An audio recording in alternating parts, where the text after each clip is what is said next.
Assalamualaikum. So students, welcome to my YouTube channel Knowledge for Students. So students, today we are here with class number 6. Class number 5 के अंदर हमने simple question के answer करना सीखा था कि किस तरह से हम हाँ में जवाब देंगे और किस तरह से ना में जवाब देंगे।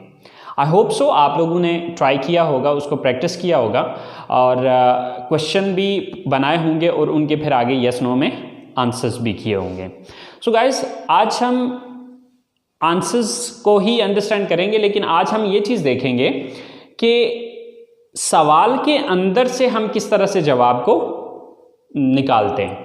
मीन टू से कि जस्ट जो क्वेश्चन हमसे पूछा गया है उसी क्वेश्चन के अंदर एक से दो लफ्ज़ों के अंदर चेंजिंग करके आप उसका आंसर किस तरह से बनाते हैं। देखिए, ज़्यादातर हमारे सवाल का जवाब हमारे सवाल के अंदर ही मौजूद होता है, जस्ट हमें एक से दो चेंजेस करके उसको आंसर में कन्वर्ट करना होता है। तो चले आए स्टार्ट करते हैं कि किस तरह से। तो स्टूडेंट्स, ये कुछ सेंटेंसेस हैं, कुछ क्वेश्चंस हैं, तो चले आए देखते हैं कि हम इन क्वेश्चंस के आंसर इन्हीं क्वेश्चंस के अंदर से किस तरह से निकालेंगे। सो क्या आप कॉलेज जाते हैं? Do you go to college? Okay, so now we gonna give the answer. तो आप देखेंगे इसमें यही सारा सवाल रहेगा, आपको डू की जगह यस या नो लगाने की ज़रूरत है। यस, अब देखिए इसके दो ही पॉसिबल आंसर है, या तो यस होगा या फिर नो होगा। सो इस यू को चेंज कर लेना आई में, बाकी अगला सारा सेम टू सेम यही रहेगा। हाँ, अगर आगे को प्रोनाउन आ रहा है तो उसको चेंज करने की ज़रूरत है, बट प्रोनाउन चूँकि अभी डिटेल से हमने पढ़ा नहीं है, उसको अभी डिस्कस नहीं किया, इसलिए मैं उस डिटेल में अभी फिल वक्त नहीं जाऊँगा, लेकिन अगली क्लासेस में इंशाल्लाह उसकी भी डिटेल आपको बताऊँगा। सो यस आई, नेक्स्ट जो बकिया बचता है सवाल के अंदर सेंटेंस, वही सेंटेंस हम यहाँ पर लगा देंगे। So yes I go to college. So अगर आप इस आंसर को देखें तो हमने सिर्फ ये दो वर्ड चेंज किए, बाकी सारा वही सवाल वाला ही उठा लिया। अब इसी को अगर हम नो में कर दें तो यस की जगह लगाएंगे नो आई, और यहां पर आप डोंट लगाना पड़ेगा। No I don't go to college, क्योंकि ऑलरेडी आपको पता है कि जब हम नेगेटिव बनाते हैं तो सब्जेक्ट के बाद हम डोंट लगाते हैं। सो नेक्स्ट क्वेश्चन, क्या मैं इंग्लिश बोलता हूं? Do I speak English? क्या मैं इंग्लिश बोलता हूं? अब गाइस यहां पर एक चीज याद रखनी है कि अगर सवाल के अंदर सब्जेक्ट यू आ रहा है तो उसको आई में चेंज करेंगे, और अगर सवाल में आई आ रहा है तो उसको यू में चेंज करेंगे। सो जैसे कि डू की जगह यस, यू को सॉरी आई को चेंज किया यू में। Yes you speak English. Yes you speak English. अब अगर नो में यही आंसर करना है तो यस की जगह नो लगा दें यू, और आगे आपको पता है कि सब्जेक्ट के बाद डोंट लगाना है। Yes sorry no you don't speak English. No you don't speak English. Next question is, क्या हम क्रिकेट खेलते हैं?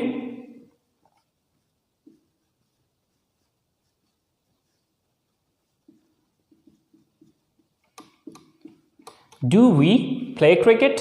अब इसके दो पॉसिबल मीन आंसर्स हैं, बट इसमें ये जो वी है ये या तो वी ही रहेगा या फिर इसको यू में कन्वर्ट कर सकते हैं। अब देखना ये होगा कि जो बंदा सवाल पूछ रहा है वो अपने बारे में बात कर रहा है या आप खुद भी उसमें शामिल हैं। अगर तो वो सिर्फ अपने बारे में बात कर रहा है या अपने साथ जुड़े हुए कुछ और लोगों की बात कर रहा है, लेकिन आप खुद उसमें शामिल नहीं हैं, यानी कि जिस बंदे से सवाल कर रहा है वो बंदा उसमें शामिल नहीं है, तो फिर यू लगाएगा। अगर आप खुद भी उसमें शामिल हैं तो फिर उसमें आपको वी ही लगाना पड़ेगा। तो इसके दो पॉसिबल आंसर हैं, एक तो आप ये कहेंगे सॉरी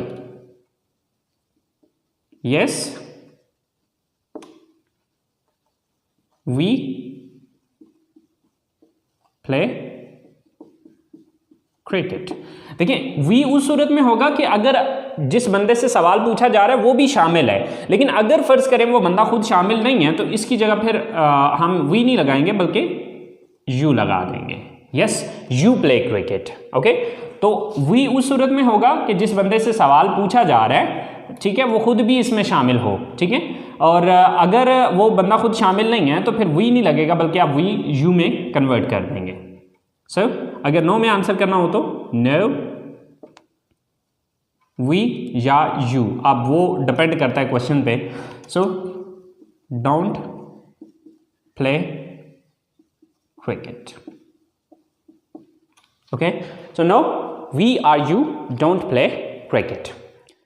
सो हमारा नेक्स्ट क्वेश्चन है, क्या वो किताबें पढ़ते हैं? Do they read books? Do they read books? So do की जगह yes, next same to same, they read books. और अगर आप इसी को नो में लेके जाते हैं, no they don't read books. So guys, अब देखें कि हमने ये जो 4 क्वेश्चन बनाए हैं, इन क्वेश्चन के अंदर अगर हम देखें तो कोई लंबा चौड़ा चेंज नहीं किया हमने, सिर्फ एक शुरू में यस या नो लगाया है और आगे सब्जेक्ट को अगर ज़रूरत पड़ी है तो हमने जस्ट सब्जेक्ट को चेंज किया है। अब आगे मैं आपको ये चीज़ भी बता देता हूँ कि कौन कौन से सब्जेक्ट किस में चेंज होंगे और कौन से सब्जेक्ट चेंज नहीं होंगे। सो स्टूडेंट्स, ये वो वर्ड हैं जो कि आपके अगर सवाल के अंदर आ रहे हों तो आप उनको इनमें चेंज कर देंगे। अगर आपके सवाल के अंदर यू आ रहा है तो उसको आप आई में चेंज कर सकते हैं या फिर वी में चेंज कर सकते हैं। अब देखना ये होगा कि सवाल आप अकेले के बारे में पूछा गया या आप 2 या 2 से ज़्यादा लोग हैं। अगर अकेले हैं तो आई यूज़ करेंगे जवाब में, और अगर 2 या 2 से ज़्यादा लोग हैं तो फिर वी यूज़ करेंगे। अब अगर सवाल के अंदर आई आया तो उसको हम जवाब में यू में चेंज कर देंगे। अगर सवाल में वी आया है तो उसको वी में भी यूज़ कर सकते हैं और यू में भी यूज़ कर सकते हैं, क्योंकि अब ये डिपेंड करेगा कि सवाल किसके बारे में है। यानी कि सवाल जो है वो जो बंदा पूछ रहा है वो सिर्फ अपने बारे में पूछ रहा है या उसने आपको भी शामिल किया। अगर सिर्फ अपने बारे में पूछ रहा है तो आप यू का वर्ड यूज़ करेंगे, और अगर आपको भी साथ शामिल किया है तो फिर वी का वर्ड यूज़ होगा। अगर सवाल में योर आ रहा हो तो उसको माई में भी चेंज किया जा सकता है और अर में भी चेंज किया जा सकता है। अगर सवाल में माई आ रहा हो तो उसको योर में चेंज किया जाएगा, और अगर सवाल में अर आ रहा हो तो जवाब में योर या अर इस्तेमाल होगा। स्टूडेंट्स, अगर इनमें से कोई सब्जेक्ट आ रहा है तो फिर इनको चेंज करने की ज़रूरत नहीं है, सिर्फ आपने यस या नो क्वेश्चन के अंदर लगाना है। बाकी जो अगली स्टेटमेंट है या अगला जो सेंटेंस है उसको सेम एज इट इज़ जिस तरह वहाँ पर दिया गया सवाल के अंदर बिल्कुल सेम टू सेम वही आपने इस्तेमाल करना है। सो आई होप सो स्टूडेंट्स, आप लोगों को इस बात की समझ आ गई होगी। सो अब नेक्स्ट जो है वो मैं आप लोगों को 10 सवालात दे रहा हूँ जिनके आपने यस नो में आंसर करने हैं, और ये आंसर आपने बिल्कुल वैसे ही करने हैं जो तरीक़ाकार मैंने आपको अभी समझाया है। सो स्टूडेंट्स, ये 10 सेंटेंसेस ये हैं, देख लें ज़रा। Do you watch TV? Do they learn English? Do we use the computer? Do I sit here? Do you live in this city?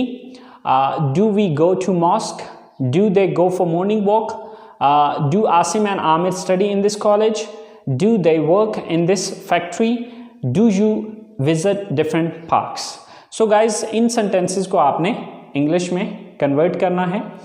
तो इंशाल्लाह यही सेंटेंसेस जो है वो मैं अगली क्लास में बनाऊंगा। तो आपने अपने सेंटेंसेस देख लेने कि आया कि जो सेंटेंसेस मैंने बनाए और आपने बनाए आया कि वो सेम है या उसमें कोई कमी बेशी है।